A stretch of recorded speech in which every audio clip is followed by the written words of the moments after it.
All right, welcome to the Never Ready podcast. Today I'm lucky enough to be joined by Skye Pollard, a good, fantastic, better than good musician I know from the area. Eureka Springs, real Thank popular in you. that local area, man. With his EP Masquerade, I bump that all the time. Barely getting by. I actually started my Thanks, day man. with it today. It's a regular in my rotation there. Life's Highway, Oh, man, man, I fantastic appreciate it. songs. Um, I appreciate it, man. Thanks so much. no, absolutely, man. Thank you for putting that stuff out there. I'm looking forward to when I eventually get to hear some more from you. It's Um, my pleasure. Hope to have more coming out pretty soon. yeah, man. So before we get too into it, I'm gonna go ahead and let you just say a little bit more about yourself and what your personal goals are. Oh, this dude actually just swapped up on us. You know, he's working music, doing everything there for a while, and then went and completely finished his barber college. Now he's cutting hair and doing music, doing all the sorts of fun stuff. But from there, yeah, man, what's your overall kind of goal? Like, what are you trying to achieve in your life, man? Yeah, man. So, I mean, I've been doing music since I was 6. So this year it'll be 30 years of doing music and performing on stage. And I'm kind of at that point now where I really want to settle down and have a family and have a career, and be able to do music. Just for fun and just kind of when I want to and not rely on it so much to pay the bills. Actually, I'll share with you what a lot of people don't know. Some people know it. I haven't really been super duper public about it, but in February of 2023, I was actually diagnosed with a degenerative vocal condition. Mm. So that's kind of what was causing me to like lose my voice all the time. It's called Rinke's edema. I think it's it's a similar condition to what Miley Cyrus has, which is what makes her voice so raspy and so Mm-hmm. husky nowadays. Um, so I just kind of felt at a turning point. I mean, I'm in my mid 30s, and I just kind of I'd like to have a family and like to have kids. So that's Oh, that's absolutely. between that and my vocal condition. That's what spurred me to go to barber school, Mm. and I got engaged this past year. So Congrats. yeah, that's kind of where I'm at in life. No, that's awesome. Can Thanks, I ask, man. what do you know? What brings that on? Is it a something because she's a singer also? Is it something from straining the vocal cords, or is it? Well, it's a combination of that, and I'll be honest, from smoking. Oh, I'm right there with you. So if you're a singer out there and you smoke, just know this is something that you could develop. So, and Mm-hmm. it doesn't get better. It only ever gets worse, through Mm, strain and overuse and stuff like that. So, definitely. yeah, it's a cautionary tale. Well, I'm glad you're making the most of what you got, though, buddy. Oh, And absolutely, always. and finishing the barber college. That's good. That's nice, man. Yeah, You, man, it took 1,500 hours, and it was whew. actually by far like one of the hardest things, if not the hardest thing I've ever done in my life. So I'm really grateful to have completed that and to be able to start on this new path and embark in this new career. It's been Definitely. really fun so far. No, that's awesome. I admire your ability to switch it up because me included, a lot of people like once I commit to something, it's so hard for me to want to stray and switch paths at all. So the ability Right. to have the level head you do to think like, hey, it's time for me to switch and do this. That's impressive to be thinking that The way clearly. I kind of saw it is like, I was always told growing up, you always need something to fall back on, need something to fall back on. And it seemed like my fall back on plans never kind of worked out. And so I always fell back on music.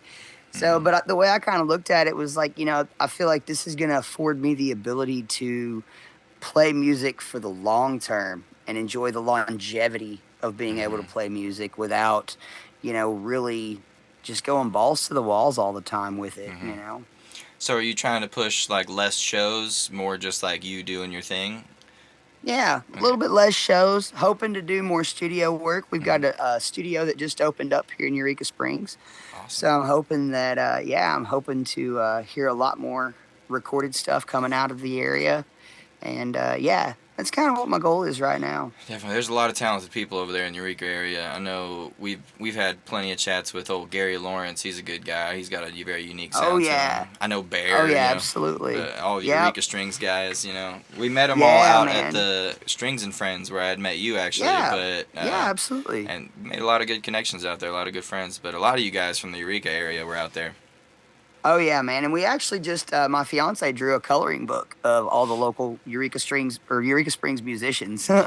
and it's called The Sound of Eureka Springs. So it's got me, it's got Gary, Bear, Sophia, Dylan and Alice, Alex Hoff. So it's Oh, got that's all the awesome. goodies in there. Yeah, I've been Little seeing your posts. shameless self promotion. No, you're good, man. I've been seeing you posting the pages. They look great. I'll be sure when I share Thanks, this to man. share up under it the link to your coloring book, man, because you Cool, guys, thanks, it's man. definitely awesome. I've been enjoying watching And those coming out. that's kind of the other thing, I've been doing is just trying to find different ways to be still applicable, still relevant, and still involved, Yeah, still, still all the expressing your things. artistic side too, Yeah, definitely, because exactly, because it doesn't exactly. always have to be music. I've had multiple artists on here that are artists. They're doing hand Mm, paintings and drawings, and then they're also singers and doing all that.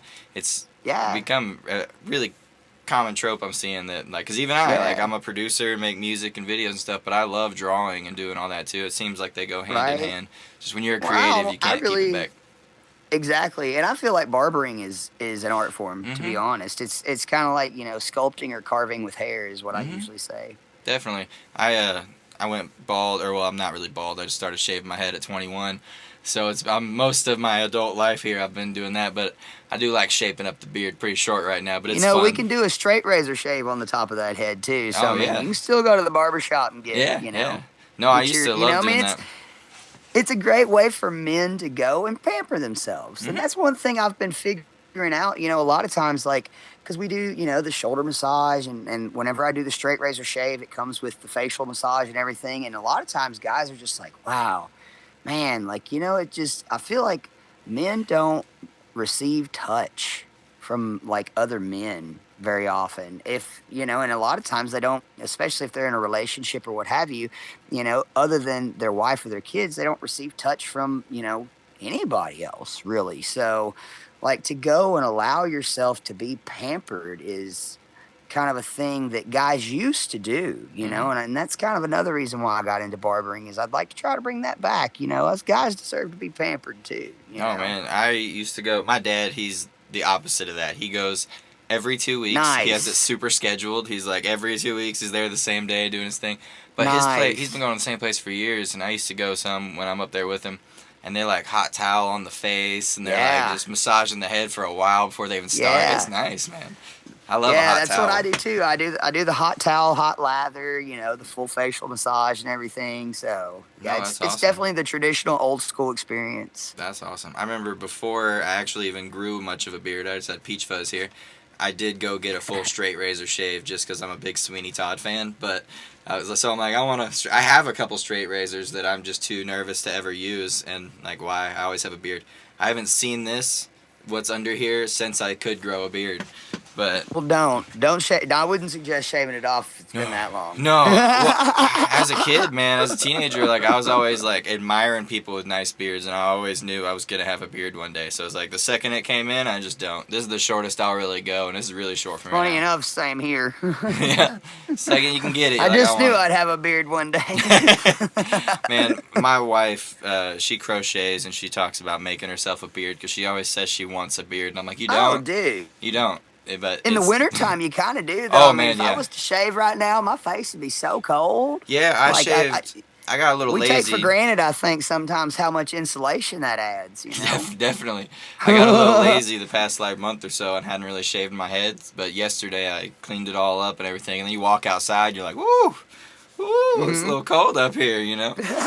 But it's nice. It is also very refreshing. And It summertime, is. dude, I didn't realize first time I ever shaved my head. I skateboard as well, so I went out to skate and I did not realize how much sweat your hair absorbs because it's Yeah, just in my eyes. I'm like, just rolling. I can't. I always wear a hat though. Luckily, if I didn't, I'd just be like, I don't understand how Oh, bald guys do yeah. sports. It's too Oh, much. they have a sweatband or a bandana Yeah. or a hat on usually, I Yeah, I had to think. keep a towel or like a shirt with me extra just to consistently be wiping down, Oh, man. yeah, dude. Well, But that's where a lot of your heat, is released is through your head. hmm man, so So that's why it's important to wear a hat in the winter too. So definitely, man. I since fifth grade, I started wearing a hat, and I've wore a hat every day, except for in yeah, the school when they made me take it off. But I was the kid getting in trouble for my hat and my headphones all the time, like take them off. But same. man, music's been so consistent for me though. It was part of my attire to wake up every day and run the headphones through the shirt, and they're just if they're not Yeah, in, they're hanging here. It's always and I was music. it's cool too because I'm interested to find out if you were one of these kids too. And the more I'm, Facebook is popular and all that kind of Mhm. stuff. And it's like, oh, you did this too. Fall asleep with your headphones on like religiously. Oh yeah, That's how I fell all asleep every night. yeah. No, I did. I used to have a radio that I just left in my room playing all night. So like I Yeah. remember waking up. I remember a very specific time when like Bruno Mars was pumping out like hit after hit, like I'd catch a grenade, like that whole time period. I remember waking up to like that same song or Bruno Mars songs like all night long. I just keep waking up and Bruno Mars is over here singing. But I did that for years, man. I used to have music Yeah, on all the time. you're how old? You're a little bit younger than I am. Yeah, so I am 27. Yeah, I was more like listening to like Now 7 on my like boombox CD player with my old school like Walkman headphones. Nice. No, I had the classic stereo that everyone had in the room where you could pop the speakers off on the side and stretch them as far as the wire would go. Yes. Man, I used to take one of those speakers with the black and red cables with the little pinchy things. Yep. I used to take one of those with me because like when you have the wires that came out, they would just like regular aux port into the big speaker. So I just hook my phone into one of those speakers when I'm skating and stuff. Nice. It worked, man. I loved it. But no, I never did that. That's rad. Man, I was obsessed with the stereo growing up. My dad always had the classic, like the entertainment center, and the whole half is that stack that has like a CD player, a tape player, and like everything. If I was flipping through CD books all the time, I used to take his the adapters, these things used to be so fascinating to me as a kid because I'd take his headphones and I could plug it into the big stereo now, and I was like, that's so cool. And I remember being like a little kid loving that. And my stepdad had a pair of like the really like good, like what was it, EKG or whatever, like the nice studio headphones that had the 1/4 inch and you had to like put the little aux adapter on there. Yeah, my dad's the same way. My grandpa actually was a DJ for like 40 years or something, cool. and then my dad's just always loved music, so like my whole life it's been around. So it's not a mystery I ended up being a producer, just around the music. Right. I always said I feel like our generation got the short end of the stick because we couldn't carry the boombox on our shoulder. Yeah. Because we grew up with CDs. So as you were walking, they would skip. Man. You ever like the bus rides with the little CD player and you hit a bump and then the whole song skipped and you're like, I gotta start it over now. Dude. Yeah, I remember that. Then I had my having to carry a case of CDs with you instead of just one thing that had thousands of songs. I love it when I get in somebody's car nowadays and they still have on their visor one of the clips of CDs. Oh yeah, because you're like, this guy likes music. I have a box in the garage packed full of CDs, half of them unopened from my grandpa when he quit DJing because he like collected. Nice. So I have so many. Like I have the album from Hanson where they did Mbop.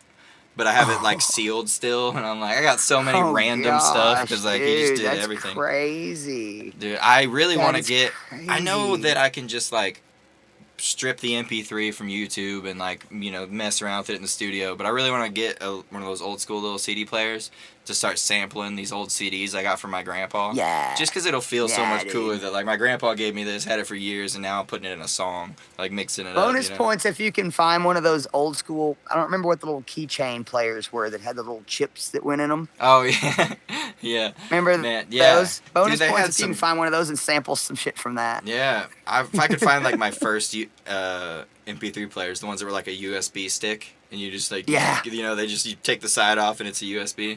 It would be cool to find those old things and then just whatever's on there, find a new way to use it, Just bring the past back up.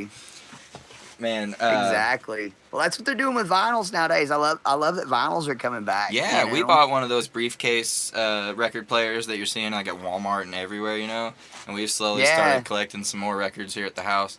The kids like it because you can speed it up. Record collection too. You can make it faster, and then it's like a Chipmunk song or something. The kids love it. Yeah, I remember those days. Yeah, it's so interesting to watch it come full circle because like it is. I remember being around that as a kid, and then now I'm in here working on the laptop and in the studio making stuff. But then the kids are just like watching them experience the record player for the first time. It's like it's really cool watching it come full circle like that. Man, that is cool. I love your little mic here. What is that? It's a snowball. It's a blue snowball. That's what I was thinking. I like those. Those are cool. I mean, it's pretty effective and efficient. I've had it for since 2017. A friend of mine. What's up, Terry? A friend of mine gave it to me. Oh, that's awesome. Where did you actually record your EP you got done? I recorded that at East Hall Studios over in Fayetteville. So I won a couple of competitions. I won there was a competition that East Hall was doing, to where I think it was their 50th anniversary. No, that's not right. I can't remember the anniversary. I'm sorry, East Hall. But they were having a contest back in 2019, and I won that contest and was awarded 2 songs. And then I won it's a long name, so get ready for it. The 72nd original annual Ozark Folk Festival Singer Songwriter Competition. That's a mouthful. That is a mouthful. But I won that in 2019, and one of their prize packages was 2 songs to be recorded through East Hall. So I just took those and combined those together and made a little 4-song EP. No, So I love it, man. Those are some great right songs over in too. Fayetteville. Yeah, and also, like, I have to say, like, if anybody is really like an audiophile or a sound nerd, definitely check out East Hall because he records straight to analog. Nice. So yeah, we recorded on an old school reel to reel. Yeah. And then he let the tape just kind of sit there and like meld for a few days and like just kind of, be merry and be happy. And then he bumped it over. No, that's did great. The digital work on it. The saturation you get from a tape recording is just, it's so great. Honestly, that's not surprising to hearing the quality of the way that your stuff is recorded, because it has that like very old school, not just the way you play, but old school bluegrassy sound from the mixing with the style of what you're doing, mixing to that old school tape sound. That, like, again, it's just a super different level of saturation you get compared to recording digital. Yeah. That's I feel like it's taking like the old school bluegrass and the old school blues and like putting it together, and then you've got just straight up rock and roll banger with Masquerade at the end. Definitely, man. Yeah, the way you write is very blues, but then your play style is more bluegrass. But then, you get a little harder here and there with some stuff. Man, you got some pipes on you too, though. Like, man. Thanks, man. The bluegrass is definitely influenced more so by the area. So, I mean, before coming here in 2017, I pretty much just played like blues, I would say maybe with Southern rock, like Allman Brothers influence and Leonard Skinner, and also country influence with like Garth Brooks and Travis Tritt and stuff like that. Reba actually is one of my favorites too. Oh yeah. But then also like growing up, I loved Melissa Etheridge. I loved like Molly Hatchet and like other like just like straight up rock and roll stuff, and so it just kind of all blended together. But then once I came up here and got that bluegrass influence, it just added a whole other layer to things. Like, I'll be honest, like, and I even told somebody the other day, whenever I moved up here and started like trying to jam, and I emphasis on trying to jam bluegrass with everybody, I basically had to relearn how to play music and relearn how to play my instrument.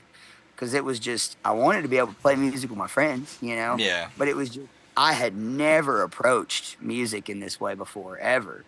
And so it was just totally different. I always said it's like the blues, but in fast forward. Yeah. Because, I mean, they're playing a lot of the similar stuff to the blues, but it's just that, man, them boys play so fast. But it just, it really articulates that precision and that, like, demand for excellence that bluegrass has, Whereas blues, I feel like, is leans way into the feeling aspect of things, Bluegrass leans much more into the precision aspect of things. So I feel like that was interesting for me to try and find my personal blend of the two, if that makes sense. Yeah. Well, you found it, because the second a Skye Pollard song comes on, I know it's you right away. The second they start, man. And your voice is so recognizable. Well, thank you. And I do have a couple of tracks that I recorded in the fall of 23. Warren Dietzel actually came and brought his recording stuff over to my house that I was selling at the time, and we did a 3-song recording. So we're waiting to kind of get that finished up and hoping to release that here pretty soon. Oh, absolutely, man. That's exciting. Yeah. Let me just ask out of curiosity here. You ever working on any music video stuff for any of your songs you got going? Well, I've got the one for Life's Highway. I haven't seen that. I didn't know there was one out, actually.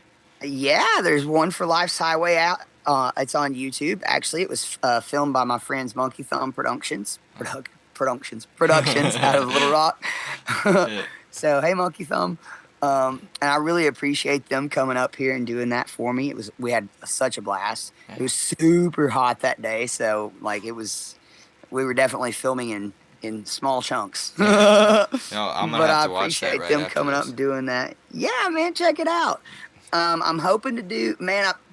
So this is the problem with music videos for me. So I've got an idea for one for Masquerade, Hmm. but and it fits so perfectly that I don't really want to do anything but that. Hmm. I could do a live video, but I've got a really cool idea for the video for Masquerade, Hmm. and I want to try and bring that to fruition. Man, no, that's awesome. There's gonna be clowns involved, just to let you Clowns, guys know. nice. Yeah, Nice. Well, yeah, if you yeah. ever need You any know help what? with that. I guess I could give you a taste for Mhm. your listeners. So the storyline here is it's gonna be this in black and white at first, and it's gonna be this little baby, right? And it's born to these parents, and they're looking down. They have this horrified look at this baby, and the baby's born with clown makeup on. So it's born a clown, right? Yeah. And so all throughout life, it's kind of going through life and kicking rocks and kicking cans and being made fun of and everything because it's born with clown makeup, and it's just like a little hobo clown. It's like, you Hmm. know. And so all of a sudden, one day, there's this flyer that rolls up and picks up the flyer, and it's like Masquerade Circus in town. Come one, come all are welcome. What? Like, okay, cool. And so then and it's all like silent video type, like do do do do do do do. Hmm.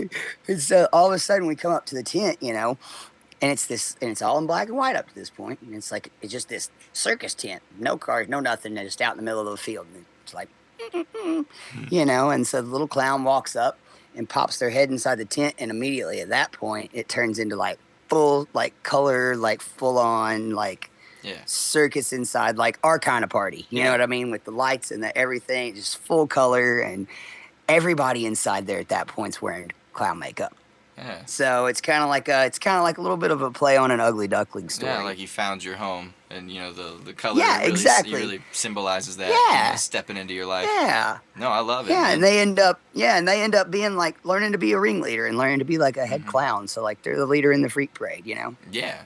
Yeah, dude. One thing I really Yeah, love about your music is you can tell that you have that blues background because your lyrics are so like deep and like very intentful with everything that you say in there. So it's like, but you're listening thanks. to the song and it's so upbeat and gets you just running, ready to go. Which is, I mean, is the makings Thanks. of a hit song because you need, like I always talk about the rule of three with my artists is that you want two of the things to be, well, you got the instrumentation, the melody, and the lyric. So you want two to match and one to be different, in my opinion. You need, so Mm-hmm. like a really upbeat melody, a really upbeat instrumental, but the actual lyric itself is a little bit darker or more sad. And but you Mm-hmm. can mix that in any ways. Just always try to keep two of those together. And you seem to naturally have a good grasp of that because the Well, way you thanks, write is man. really, I really like it. Thanks. I know you mentioned Life's Highway, so I don't know if you've ever noticed being a musician yourself at the end of Life's Highway. So most of Life's Highway is in E minor, Hmm. except for the very last chord of the chorus is a G major. No, I haven't Because known. I I'm was sure like, now it'll stick out to me now that you yeah, say that. I was like, I want the chorus to end on a happy note, Yeah, no, and definitely. so the chorus ends in it's the only part where it ends in G major. No, that's good. So I do like to actually sneak little things like that in there that very much are intentional Yeah, no, and you can very tell. much, I feel like that's one thing as songwriters, and entertainers is part of our job is to we're supposed to convey as much emotion as we can with as little information Hmm. as possible.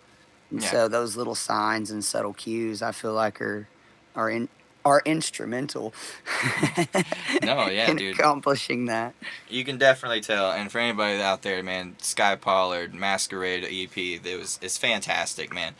Thank you. It's worth listen. I can tell. I just say that much, man. Thank you. It's in my playlist. I bump it regularly. I like to throw it on too when other people come to the studio because not everybody's heard it. So when people come in like, what's that? I've had quite a few people like, what are you Oh, listening thanks, to? man. And I'm like, man, that's Masquerade. You ain't heard that? No. No, You know, man. another one that's on YouTube that I definitely want to release. We recorded it at Crisp Studios in Fayetteville. Is Ozark Storm.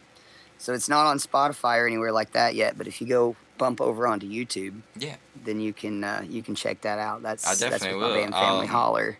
I'll be looking up your music video after this, so I'll probably check that out too. Yeah, Ozark Storm's a pretty good banger about Eureka. Nice, nice. I like So writing about.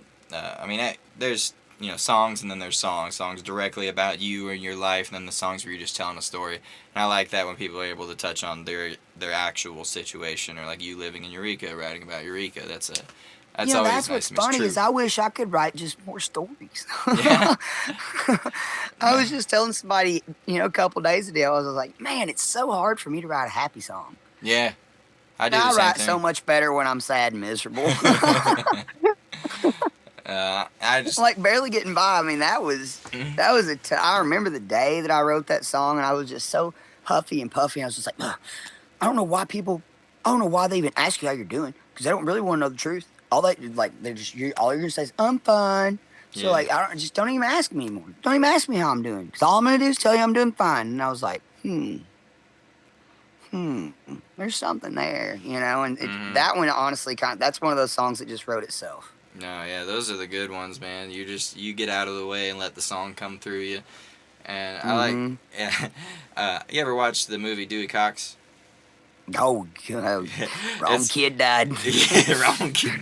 Yeah, that made me think about it because I do the same thing, and me and my wife will love that movie, so we make jokes all the time where you'll say something that just you're like, wait, that could be a lyric. He's like, don't leave me, Edith, and she's like, well, there's the title for your song. He's like, it's not a bad title. I love that movie. Right. But when you naturally Honestly, just find something like that. Chucky Wags, one of the best pieces of advice that I've ever received as far as being a songwriter is, if you think like, either take a notepad with you everywhere, create a note in your phone. Like we literally have a digital notepad in our pocket at all times. That's what I use. And you even have a little automated human that'll dictate it for you and write it down for you. You don't even have to write it. But Chucky said, literally, if it sounds cool, even if it's just a couple, like one that I wrote down was headed east out of Sedona, saying goodbye to Arizona. And I was just like, that just sounds cool. I like the way that rolls off the tongue. I wrote that down. Wrote nothing else. But now I've got a folder of like 271 of those little snippets. Yeah, I do the same thing. If you go back through that over time, you never know if you're having writer's block or whatever. That is a great way to combat that. Terrific way to combat that. Definitely. Shout out to Chucky Wags for that pro tip. No, that's a good one for anyone out there trying to write music. Something I recently had noticed upon myself, because I use the iPhone notes as well for like everything I'm typing down. I'll either just randomly And it get a lyric. syncs to the cloud also for those of you that lose your phone or whatever. It does sync to iCloud, so you can access it through all of your Apple devices. Yeah. The Zoom app here is telling me my meeting will end in 10 minutes, so if that does, I'll just have to recall you and start from there, which is fine. That'd be perfect. I would take a potty break if that was so. No, yeah, that's fine. So we'll go until this cuts off on us, and then we'll just bring it back Sounds good. up. The notes was I was talking about. Yes. I put down a list of like either a little phrase or like a specific topic or something, that I wanted to write about. And what's funny is I rarely ever go back and look at it. I just like type it down so I don't forget. And then I was looking back on it more recently because I ended up getting a new phone. So I scrolled through my old ones that were on there. And what was funny is I've got like maybe 15 or 20 songs out. I'm not even sure. But a majority of those songs were bullet point like potential topics I wanted to write about. So without even ever going back and being like, I'm gonna pick this one and write, this song just like came. And it's funny just because I never even remembered typing them half the time. I scroll through and so many of them were actually used, which is just funny. Masquerade's actually one of those. I had just written down every day is a masquerade. Every day is a masquerade, because I just, especially with being transgender and growing up and just kind of constantly feeling like I, for some reason, didn't really fit in, and like for some reason and I feel like neurodivergent people can identify with this too, because of the masking that goes on in that world as well. I just felt like every day was kind of like waking up, putting on this mask, putting on this armor, to help make me impenetrable, from the world around me. And so that it kind of I just wrote down every day's a masquerade. Every day's, and then I actually was living in Eureka at the time, living in a camper, working on building the house. And I remember I still smoked cigarettes at the time, and I was standing out the camper door smoking a cigarette, and it just hit me.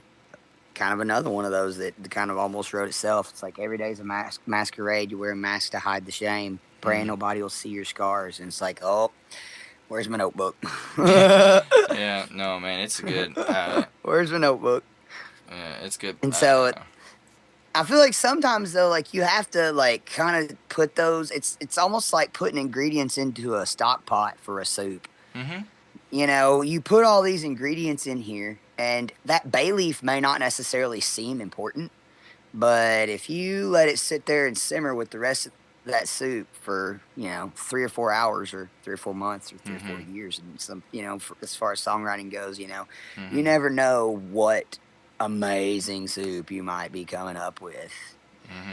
Sometimes things just have to take a little while to marinate, I think. Definitely. I do that a lot with the writing process, especially since I've become a producer and have full access to a studio. Pretty much anytime I'm writing now, I'm writing as a demo. Like, I'm just recording some stuff and making it. Half the time, I don't even write stuff down anymore. And I'm not like a freestyler by any means, but I can do like a line or two. So I'll just like lay down the next line, try a couple new lines, whatever one I like sticks. But doing that, like coming back to it, and then I have so many, like I'll start it and then forget about it, but come back months later, and it's like, now I know what I need to do to this song because it's sat and I've like thought about it or listened to it. And what's crazy is the time I'll just be sitting there like just freestyling, just singing and vibing and not recording will be the time that was like, oh damn, I really liked that. Yeah, that was a whole song. Now what did I just say? It was just a moment in time that was just lost, Even before I ever had Sometimes maybe that's all it was meant to be, though. I mean, maybe it was only meant to be a moment in time. Absolutely. Even before I got studio stuff here, I used to set the phone down and just go to the voice memos app and record whenever we were playing around or trying to come up with lyrics. Or start filming the sessions, because you just forget, and a lot of the time, like, you're not rolling, and we'll just be spitballing back and forth, whatever artist is in here with me. And then it's nice to be able to look back and be like, what was that? And still have it.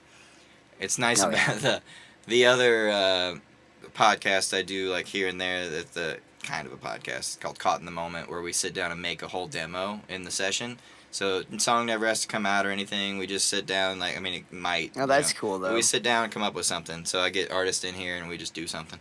That one, when I'm editing, a lot of times I'll see stuff that, like, we set a line that was way better than the one we ended up recording, but I didn't see it until, like, I'm looking back at the video, and I'm like, oh, look.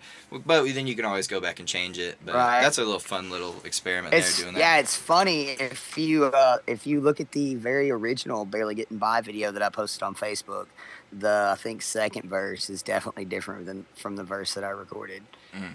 Well, it happens a lot, man. Yeah, we just dropped and one thing I hate is like writing an awesome song and then like it's like, okay, cool, this is written, now I have to learn my own song.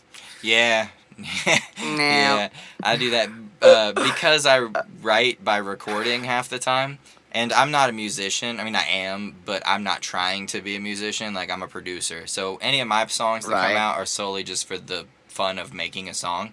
So like, I never care about how well they do or anything. I just record it, put it out. So a lot of times my songs get made in like a 2 or 3 hour stint. Like, I'll come in here, make a whole beat, lay down some lyrics, and then I throw it out and like upload it that day. So if I ever do like have to go play my song somewhere, I have to learn my songs because I don't even know them half the time, and I don't ever really listen to my own stuff.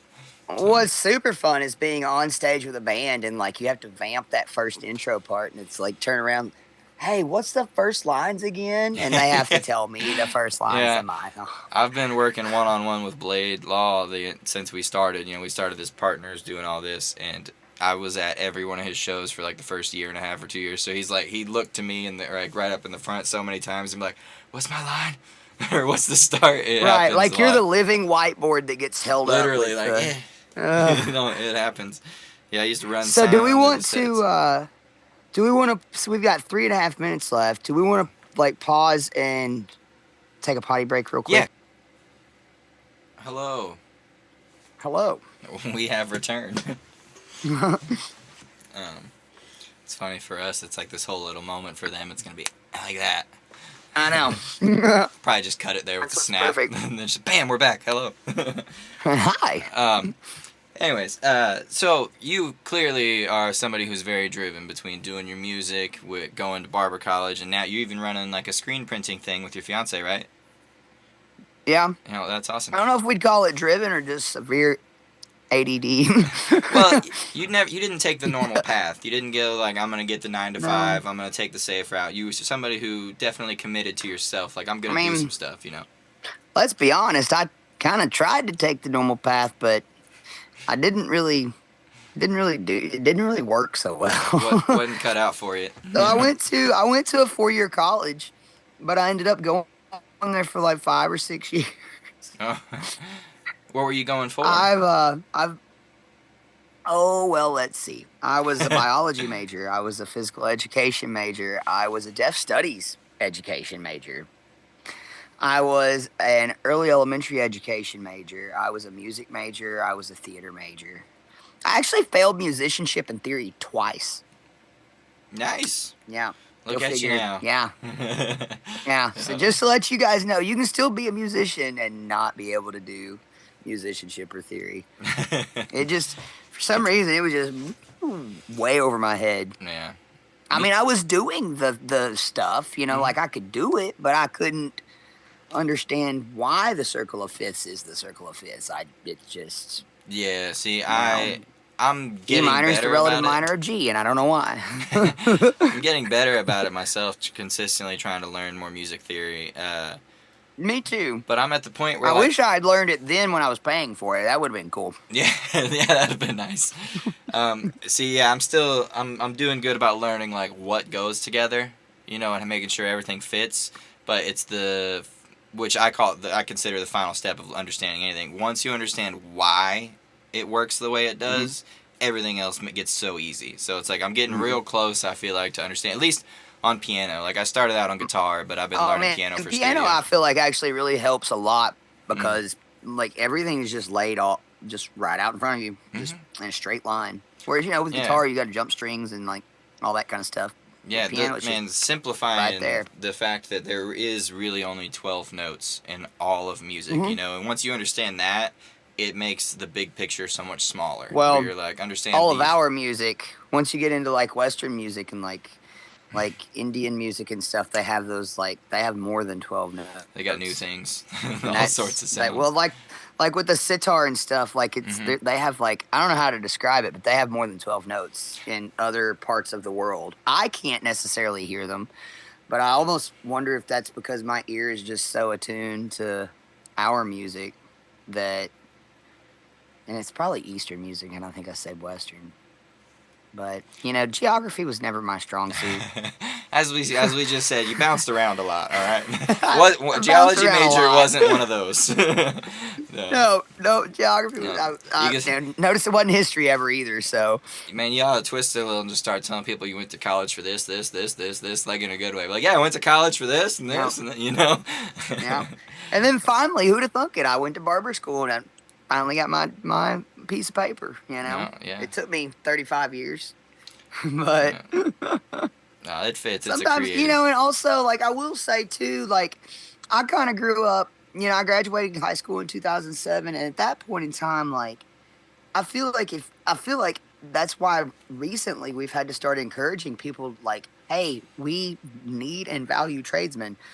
Because whenever I graduated, like, it almost was like if you weren't going to a university or a 4-year school, then, like, what are you even doing with your life? Are you serious?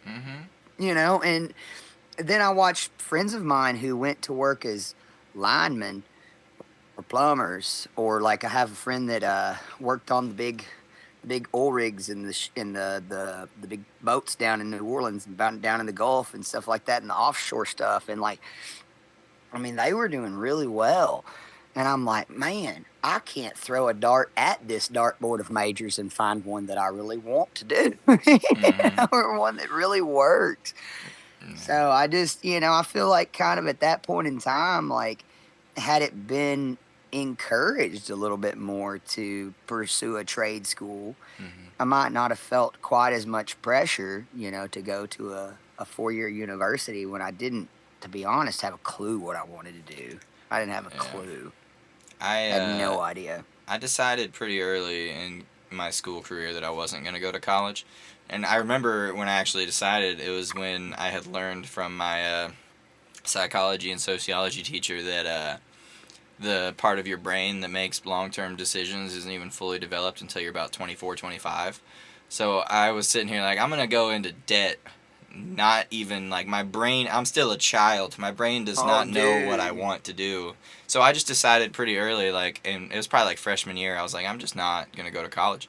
I ended up I starting accrued my own. so much debt before the age of 25 that, I mean, it's because, I mean, I went to school in Maryland. I wasn't even intelligent enough to take all my scholarships and stuff that I had in Arkansas. I was just like, no, I don't want to be in Arkansas anymore. I'm going to move out of state. And kind of like what you were saying, like, dude, you were not equipped to be making those decisions, little dog. Like, you were not at all equipped to be making those decisions. And now, as a 35-year-old, like, if I wanted to go, I'm tapped out on my financial aid, you know, from the Pell Grant and all that kind of stuff.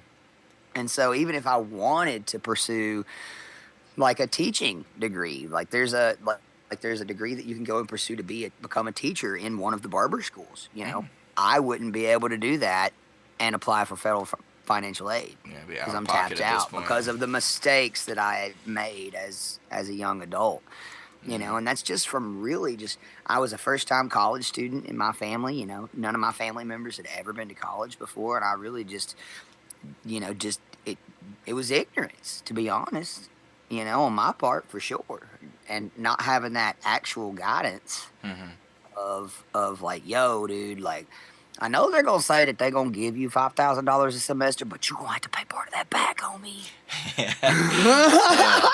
Hey, man, I talk to so many people that talk about... You have to pay part of that back, homie. Yeah. Like, and then some. I talk to so many people that talk about, like, getting free money from, you know, X, Y, or Z, whatever it may be, and, like, they genuinely seem to think that they're getting free money, like, all the time. And I'm like, no, you don't. Like, nobody's giving anything for free nowadays at all. If there are any young people that are listening right now, please listen. A grant is free. A scholarship is free.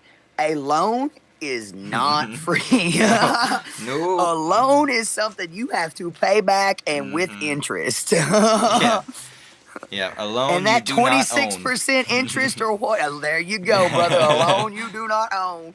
That 20-some% interest may not seem like a whole lot right now. However, take a second to figure that out. Yeah, my wife went to college. She didn't even end up finishing. Luckily, though, she did cash in on her scholarship she had at the time.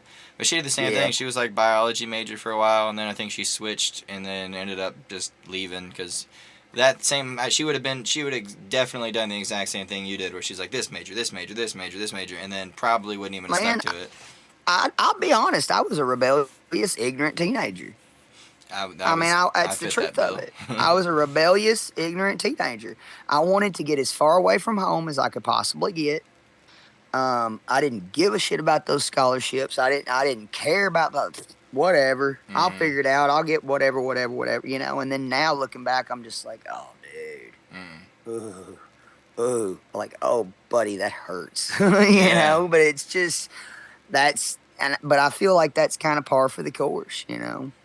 I think part of that problem... And that's how they get you. Part of that problem, I think, is like growing up and just hearing and being trained your whole life that at 18 you're an adult, which you're not. Like, I'm 27 and I'm just now starting to feel like I'm getting it together. As soon as you turn 18, they start sending you credit card applications left and right. The second you can sign your name away, they're like, here's some loans, here you go, here, what do you want? And, sure enough. But then we were just raised and bred into us that, like, at 18 you are an adult, so you think, like, yeah, I can do all this. Or part of the rebellious part about wanting to get away is like, I'm an adult now, I'm gonna go do what I want. But again, we're not... I actually love that nowadays it seems like they've started making like the little kid bank accounts, like with Chime and different things, like to where like you can put their allowance on their card and like they have to...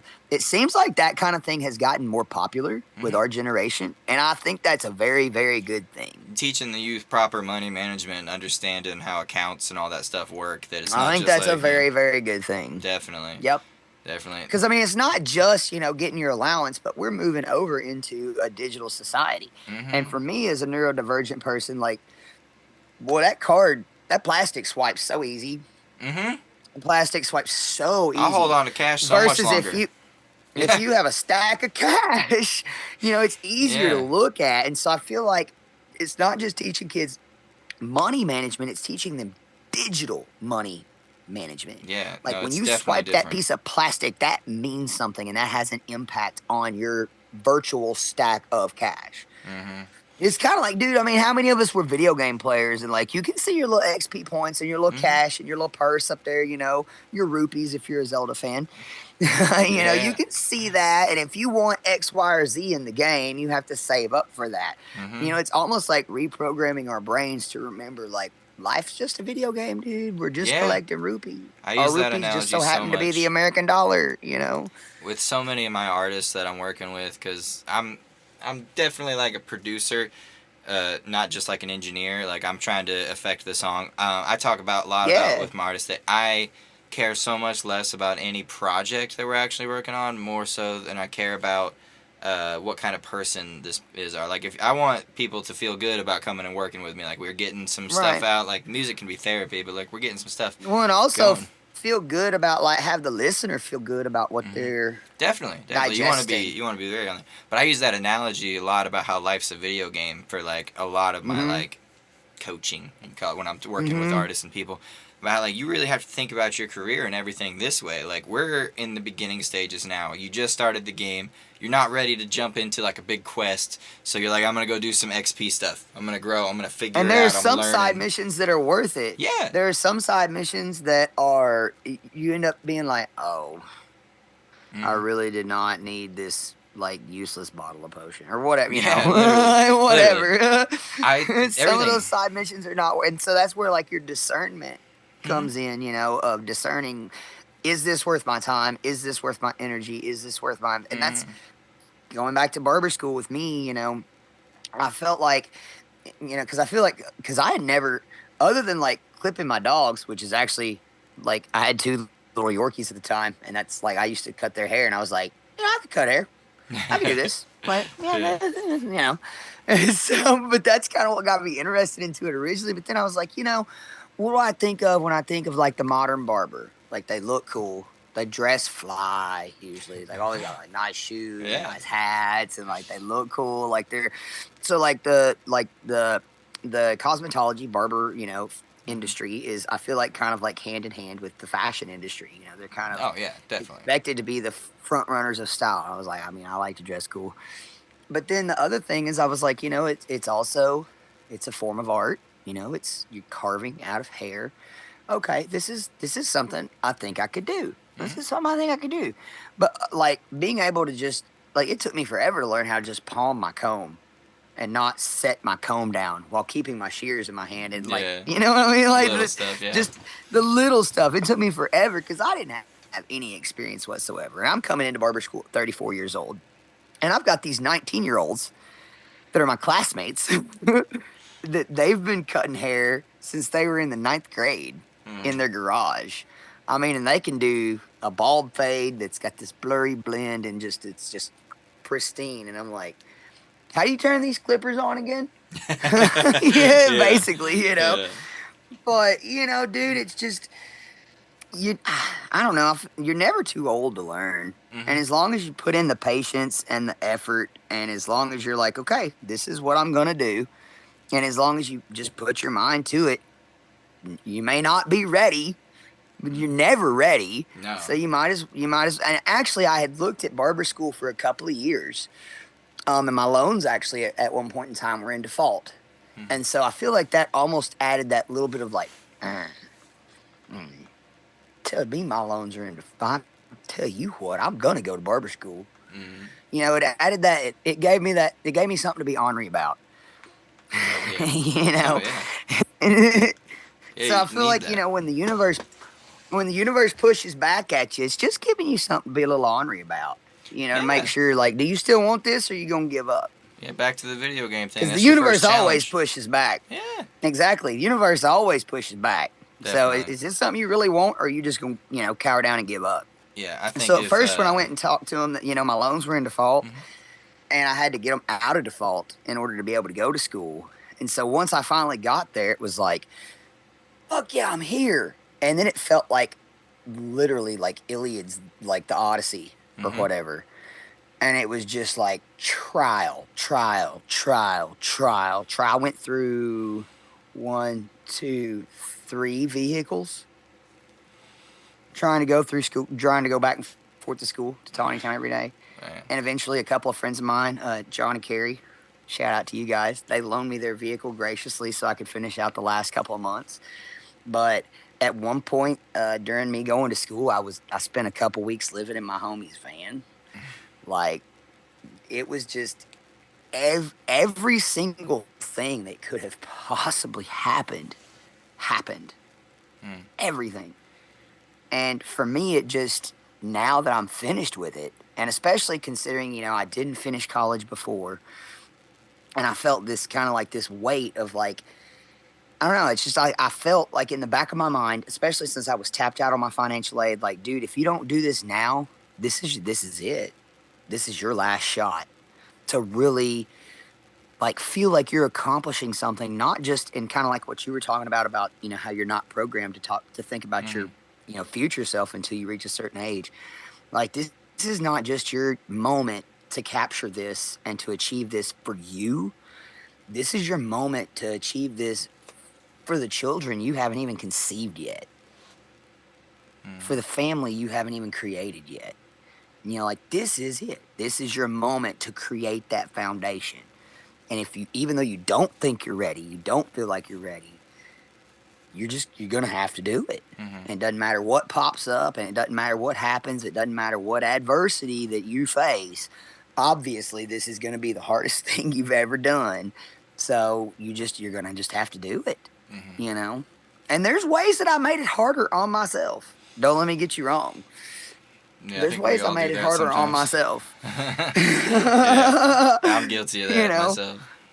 but I feel like one of the things that like again with writing everything down, Mhm. one of the things that I wrote down at one point when I was starting this journey was get the ball rolling and then get out of its way. Mhm. No, yeah, definitely. You got it. It starts to build momentum along the way, and Hmm. that's a big But thing. if you want to try and stand in its way and try and like micromanage and control it or whatever, that ball could roll over you. Mhm. Get the ball rolling and then get out of its way.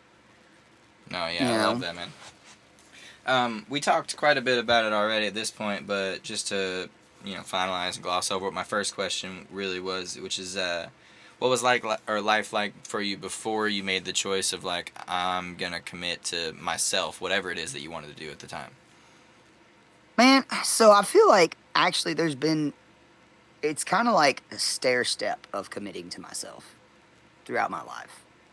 So it's like coming out as transgender was a huge, like, I'm committing to myself. Mm-hmm. And I feel like that was the biggest one that I had to get up on this ledge before I could commit to myself on any other level. Mm-hmm. Like that was like my baseline. Like If you don't mind me asking, how old were you when you decided I or was made the 20, choice? 25. So Not I'm that it's a coming up on choice, but my, you get what I'm saying. I was Committed. 25, 20, yep. I was 25 going on 26. So I'm coming up on my 10-year anniversary this year, actually. Congrats, man. Happy Thanks, for you. man. Thanks. Oh. And I kind of just I was like, well, if this happens or if this happens or if something was to ever happen to my mom or this, that, and the other, then I think this is what I would pursue for myself. And then I just kind of I came to the reality of why am I giving other people the power of my day to day joy and day to day happiness if this is something that's actually truly impacting me on a day to day basis, Mm-hmm. then I need to act for me and for my life and for my happiness and my longevity and trust that the other people are doing the same. Absolutely. So that was kind of the first hurdle and the first whew, whew, okay. Man, that was a Mm-hmm. big ledge, A little bit of and, breathing and room now. Now you can kind step of up. plateaued a little bit. Yep, Mm-hmm. exactly. And so then after that, the next one would have been honestly moving to Eureka Springs and taking that big jump. Mm-hmm. Because I felt like Eureka Springs really had a thriving music scene. Um, I had just attended my first music festival in 2017, which was Funkberry out at the farm. Nice.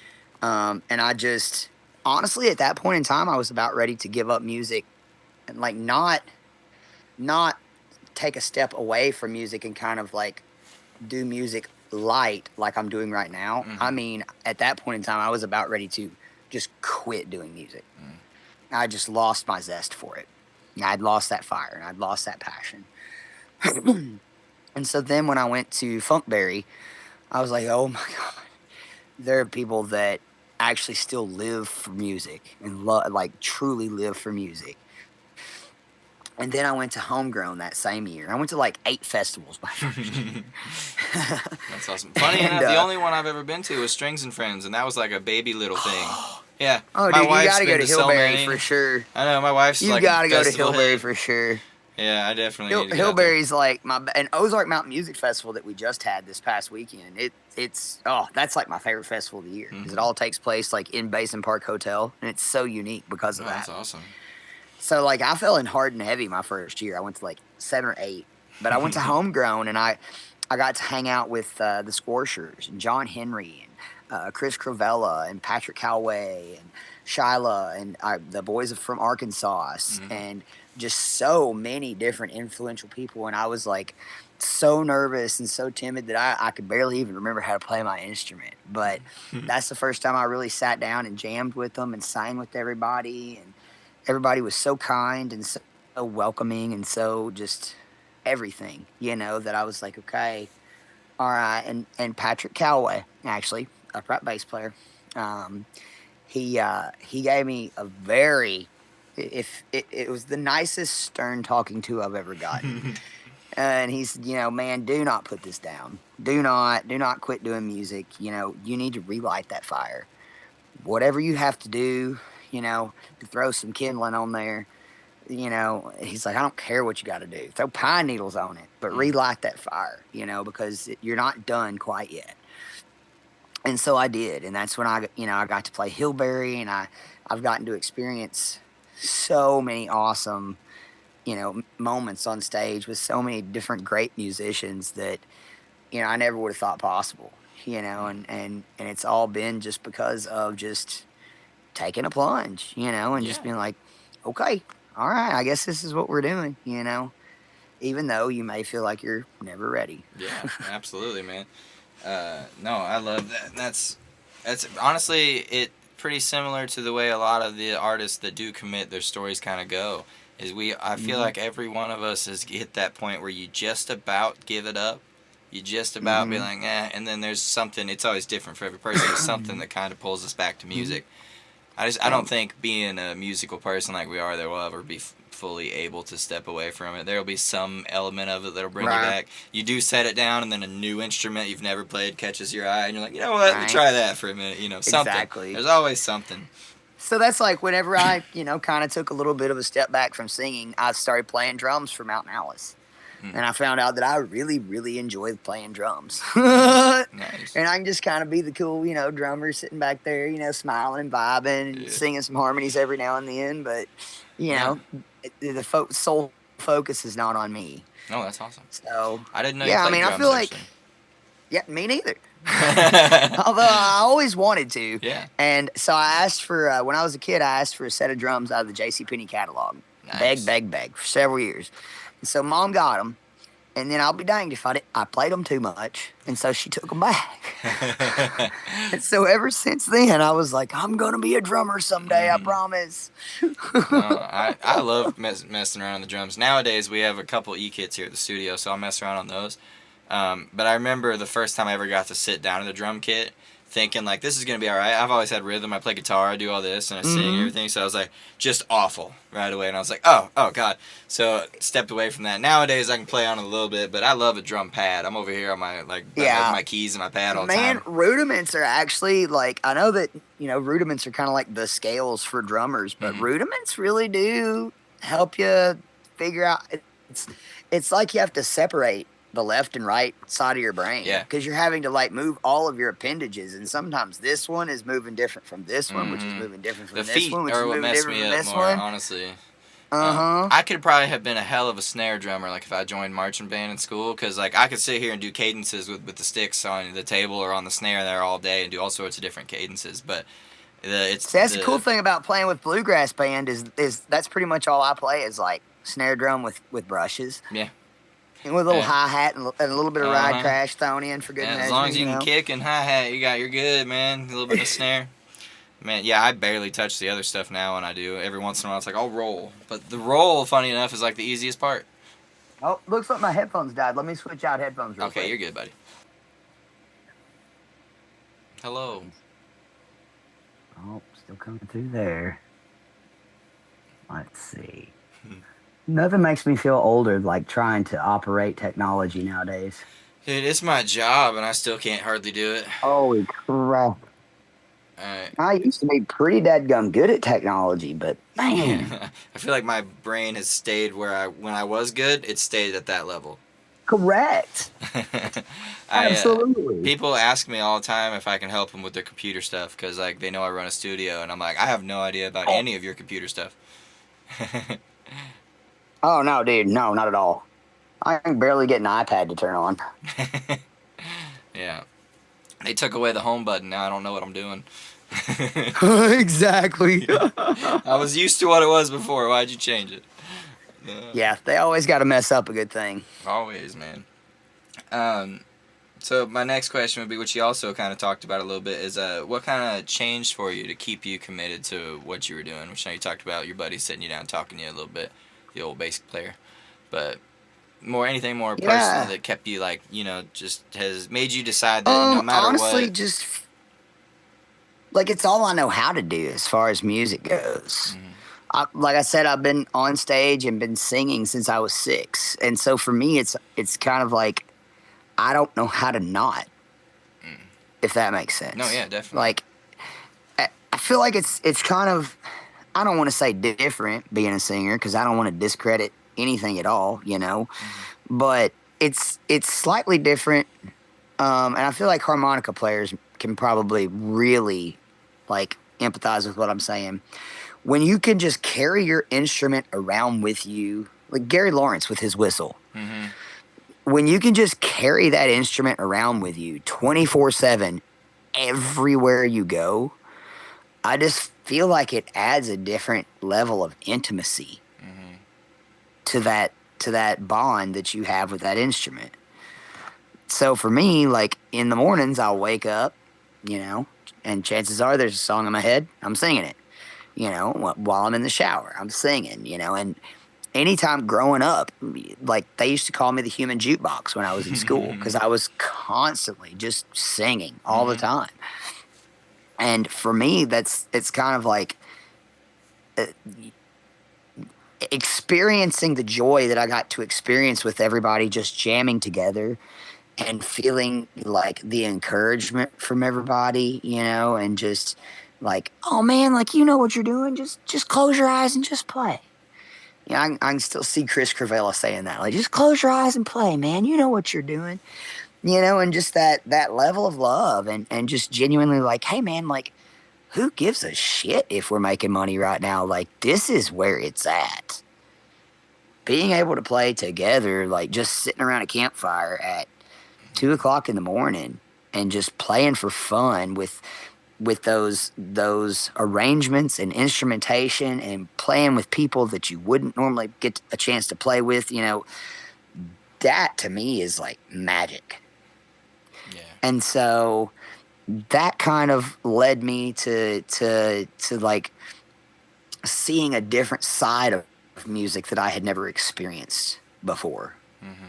Because I didn't grow up in a musical family. So my stepdad played music, and he taught me how to play music. And admittedly, when I was growing up, I did not take advantage of just sitting down and jamming with him more often. Because he was in my life, like I lived with him from the time I was 13 to 17. So, like, when you're that age, it seems like forever. But now looking back, like, that was just 4 years. And I had so many other things on my mind during that time period in my life. You know what I mean?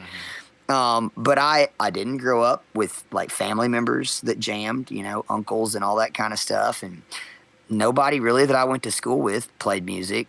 not like nobody got together and jammed or anything like that. So that was something that was extremely foreign to me until I entered into the festival scene. And then once I did, I was like, okay, so if I just keep playing music and I get booked at festivals and stuff like that, then I'll get a chance to sit around a campfire and play music with this person, this person, this person, this person, this person, and this person. Sold. Yeah. So There like is a unique sense of community in the musical world. there is. One of the only other places I've ever felt a similar type of thing is in the skateboarding community, because I grew up skating. So it's like you go to a skate park, man, and there was never any sort of like bullying level. It could be like the not so smart kid, and then the smart kids, and then the colored kids, and the white kid. It didn't matter who it was, the boys, the girls, the scooter kid, the regular kid. Okay, the scooter kids got a little bit of hate sometimes, but never bothered me. But for some reason, they don't seem to take their turn. They're right in the way.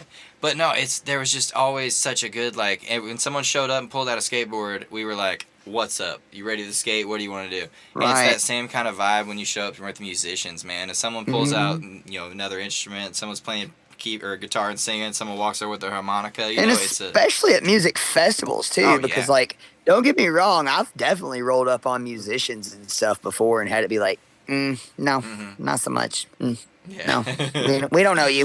You can go home. Yeah. But like, so case in point, so my first time getting to play Hillberry was 2019. And so here I am, and I actually have extreme performance anxiety. I get super nervous before I perform. It's a big deal for me personally. I try to hide it as best I can. So if you haven't noticed, I'm so glad. No, you're doing good.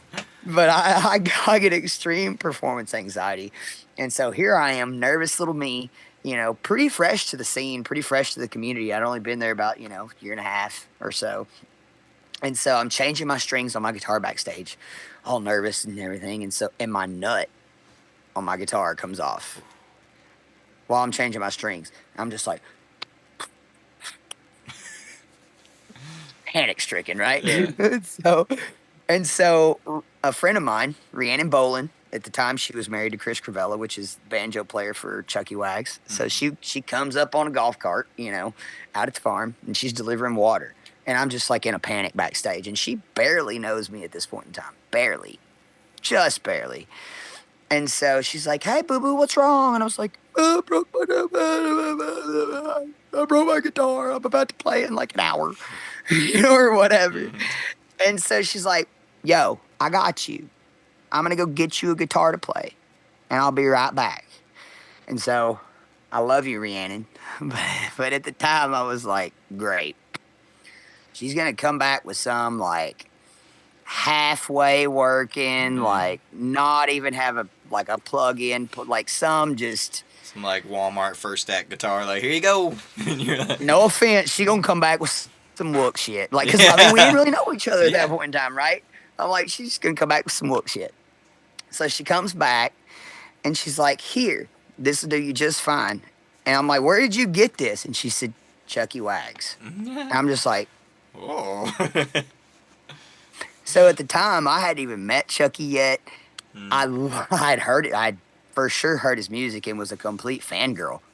And was just like, oh my God, my first Hillberry I'm playing. I get to play Chucky. So I've got this whole mix of emotions, just like happy crying, sad crying, like all of the mix. And so like there's any of those pictures that you see of me playing my first Hillberry, like, and you're just like, I'm just like, that's the whole backstory of the mix of emotions. So that I also feel like that's just a total testament to this community. I mean, Chucky White, she told Chucky, who had not met, again, we hadn't met, we'd just, heard of each other, at that point.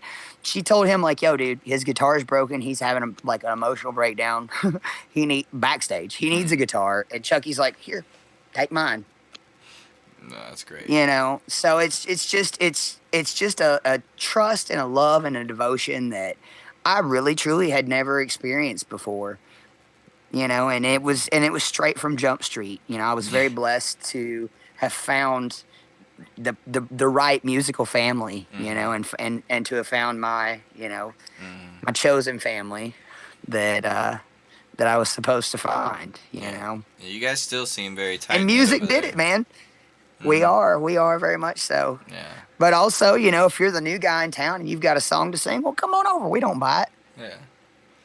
No, that's great. We're trying to. I think we've got Blade playing in like 1 or 2 places over in Eureka, but we're trying to get him more I've been telling him, come on over here. The water's nice.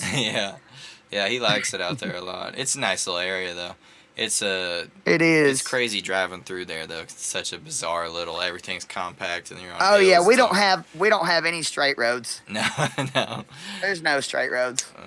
Me and one of my buddies have been dying to go stay at the Crescent, which I know it's kind of oversaturated now with so many people there. It'd be cool if you could get it like nobody's there. It's just you and your buddy. Like get the Crescent to go like investigate, but. I love the spooky stuff. So you guys got a real big haunted hotel there. I'm dying. To go through. Oh yeah. Well, and they found like actual human remains and specimen jars buried out back. That buddy, his mom worked there for years, so he was there like a lot as a child, and he's got so many stories over there. And I'm like, I want to go so bad. We joked about potentially doing another podcast style show, where we're gonna call it Wine and Spirits, where we're just gonna bring wine and ghost hunt. So we're gonna get like wine buzzes while we're looking for ghosts at haunted places. I could see that being really hilarious. Yeah. By the way, if you hear something that sounds like a dog or a squeaky toy in the background, that's our bird. I got dogs out here too. Every once in a while, I hear him run by. I'm not sure if the mic. He usually he'll start to get on this loop where he's just like. Where it's like I'm like, who's kicking my dog? I got a warning a minute ago, so I'm going to go ahead and hop off this, send you a new link, just so we got a little bit more time, and then I'll lead into the next question. So I'll be right. Hello! There we go. We're back.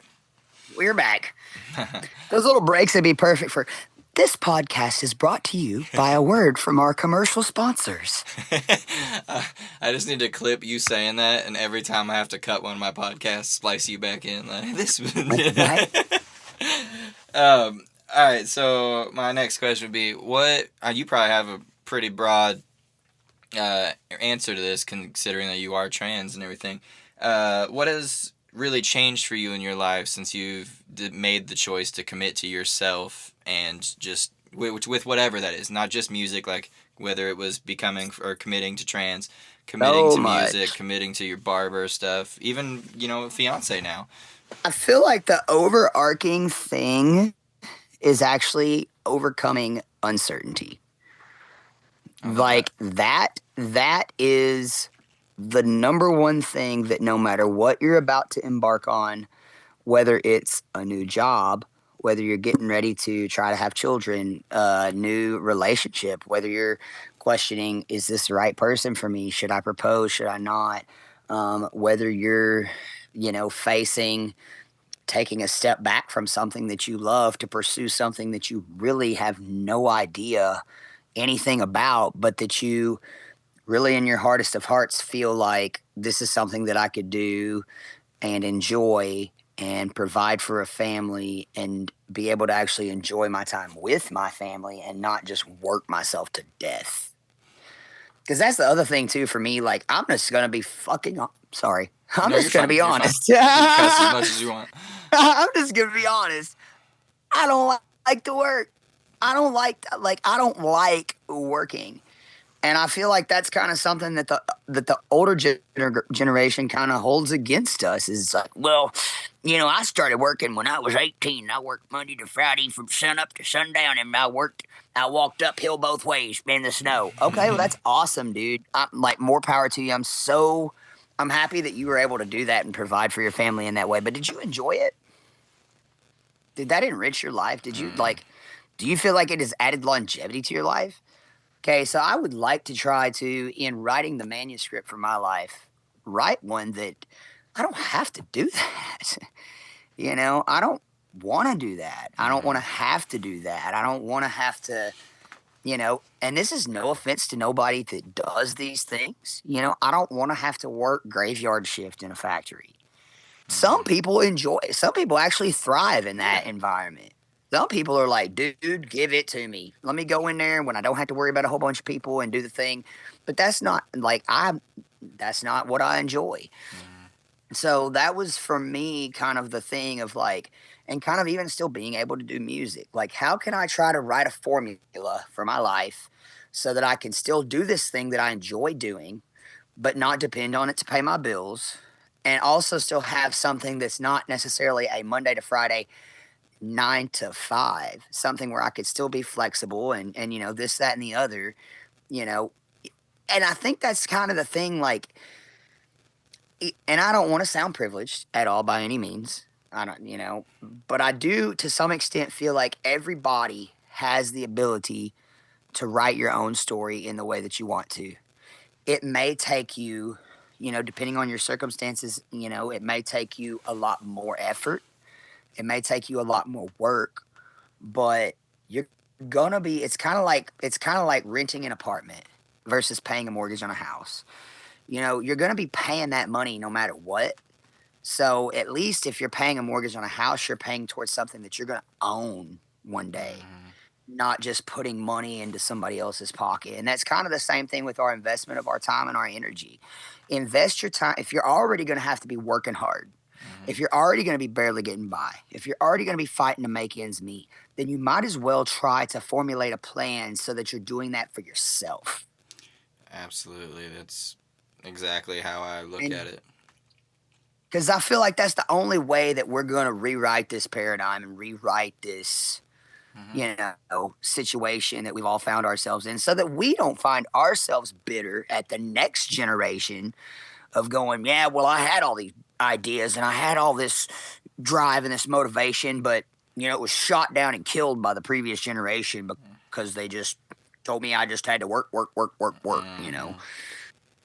There's ways to go about doing it if you just figure it out, and that's kind of where I'm at. Like, because like I said, I don't just want to have a family and have kids. I want to be able to enjoy the time that I have here with them. Definitely.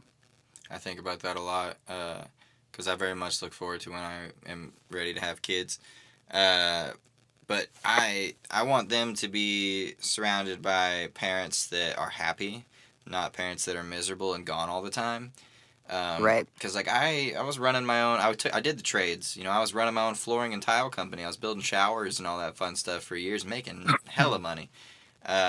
Just decided I was miserable. Had a few big changes in my life. Two of my buddies passed away, and that really kind of triggered some stuff for me. It really made me understand mortality and like how like life's a lot shorter than you think it is, and it could end like right now. So I made the shift and was like, I'm gonna do something for myself. And I make less money now, like way less money than I made when I did all that, but I'm so much happier.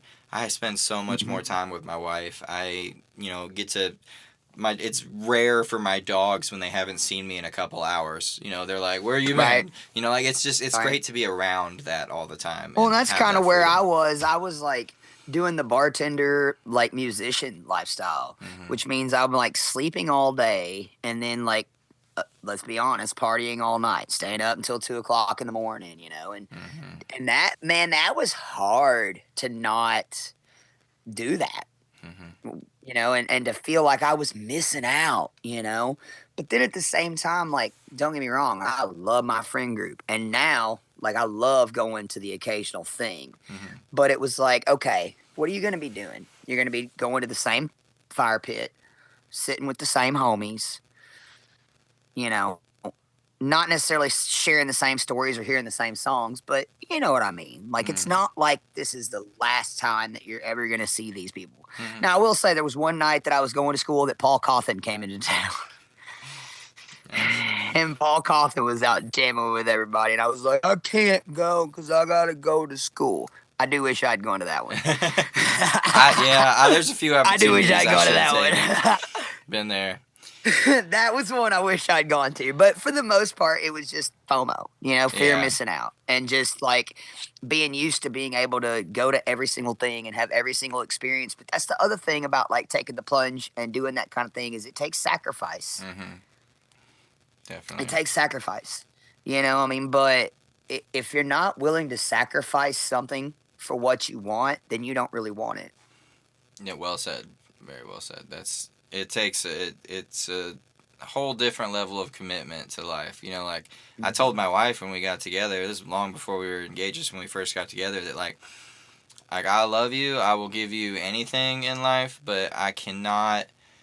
You can't ask me. Or we can't do two things. We can't break my trust, so don't cheat on me, obviously. But then, Right. don't ask me to give up on my dreams, because like, if I do, I'll eventually end up resenting you, and that's not good.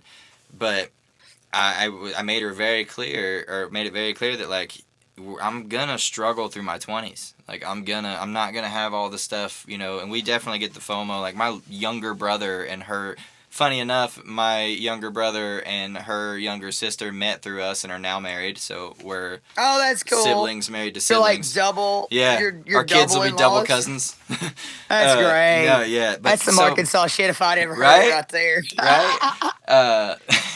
That was kind of like me and Sierra while I was going to school too. I was like, "Listen, baby, like I'm gonna need your full cooperation for the next." Because I mean, I was spending so it's 33 and a half hours in school every week, and then I was spending an additional like 11 or so hours in the car getting to and from school. Mhm. And so it felt like I was just like winter. I'm Yeah. just like I'm driving in the dark all the time. Mhm.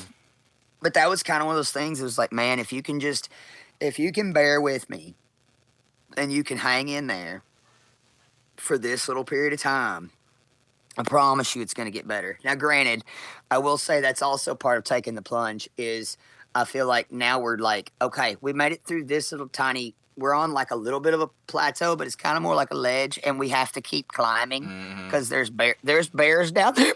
Yeah, literally. So we kind of have to keep climbing Mhm. now. I love you. I promise it is going to get better. You know what I Yeah. mean? But it's just like I feel like we're at a point in our lives now, like, and I feel like you can probably understand this, where like you don't get too comfortable. And I'll tell Mhm. you this too, like a good friend of mine, and I feel like this is something really like cool to remember. Your 20s are for learning, and your 30s are for earning. Yeah.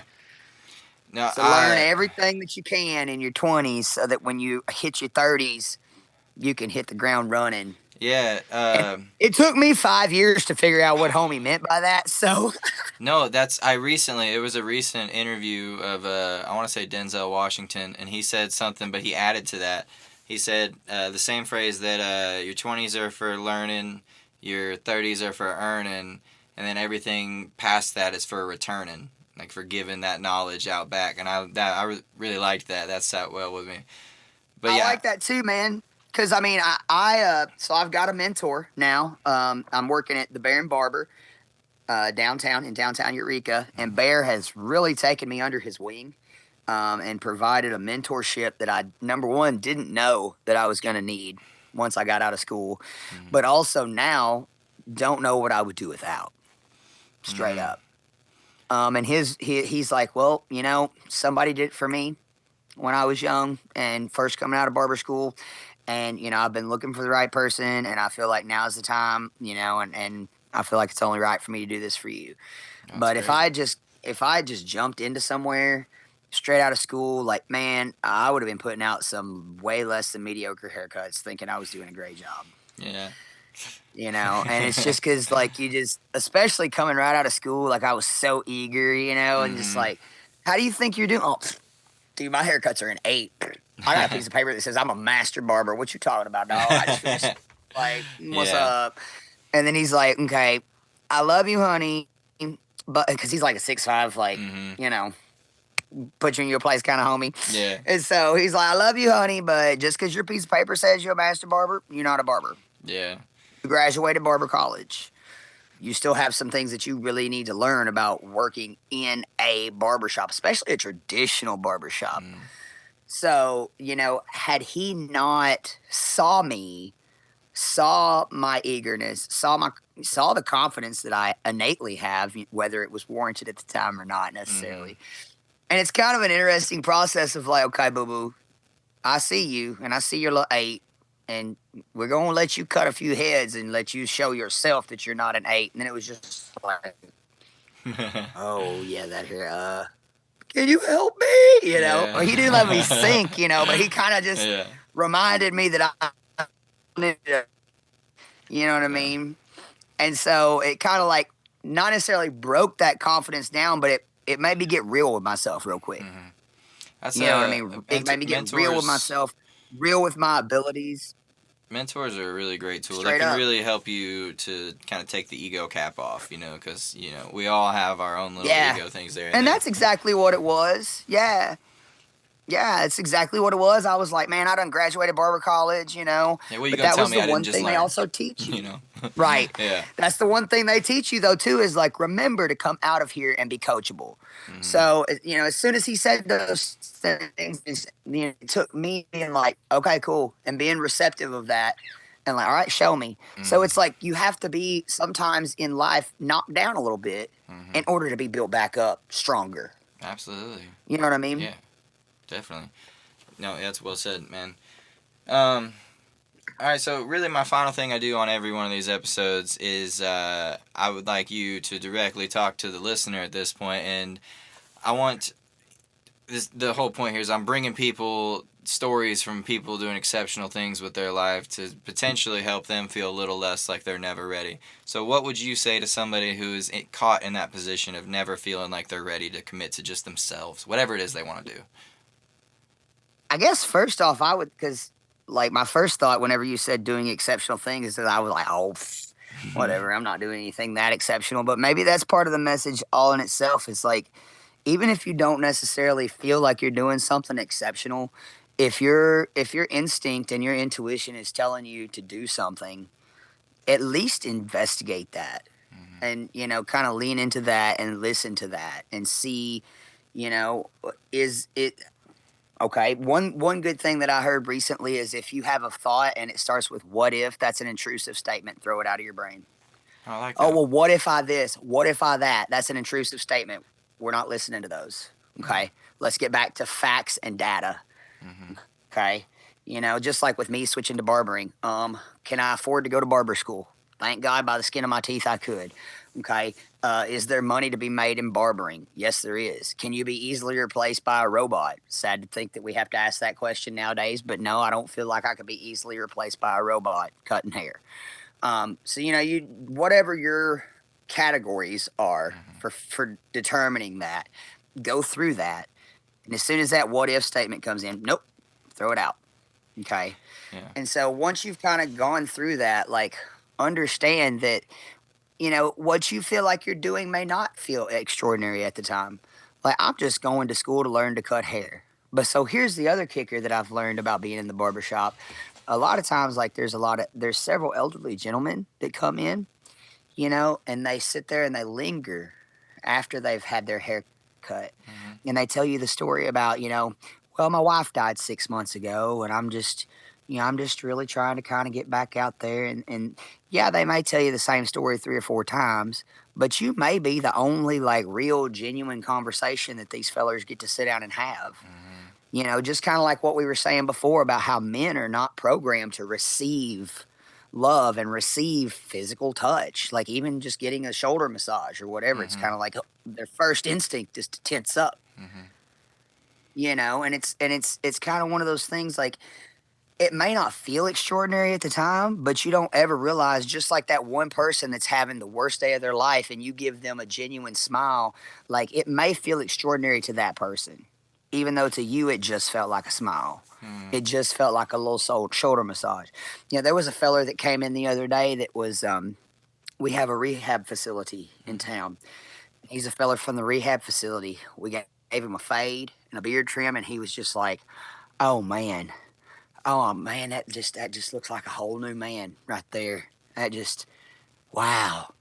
And you could see his like confidence and his self-esteem, coming back. And so it's like, to us, it may just be a haircut. To somebody else, it may be just that one thing that they needed to help turn their life around in that moment, that's in a series of, kind of like what I was talking about, those series of little plateaus and those little climbs of your transition to get you where you're going. That haircut may have been one of those ledges that they really needed that day. Definitely. So even if you don't feel like what you're doing is exceptional or extraordinary, do it anyway. And do it to the best of your ability, and do it with joy in your heart. And I honestly feel like that's going to make all the difference in the world, not just in your life, but in other people's lives as well. Oh, beautifully said, man. For sure. Thanks, man. Final thing here before we close out, let the people know where they can find you, man. Well, you can find me on Facebook.com/Skye Pollard Music. That's SKYEPOLLARD You can find me on Instagram at, I think, Skye Pollard 89, and I think TikTok is Skye Pollard 89.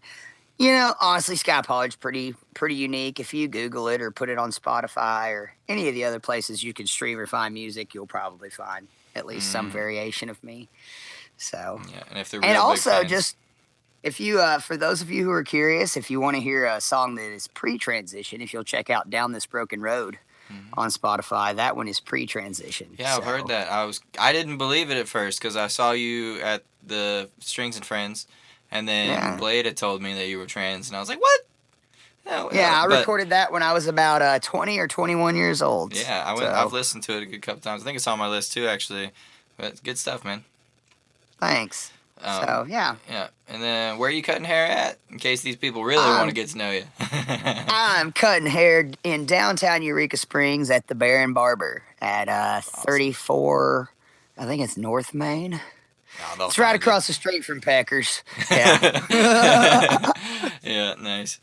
All right, man. Well, I really want to appreciate you really want to say that I appreciate you for taking the time to sit with me today, man. Oh man, I appreciate you having me.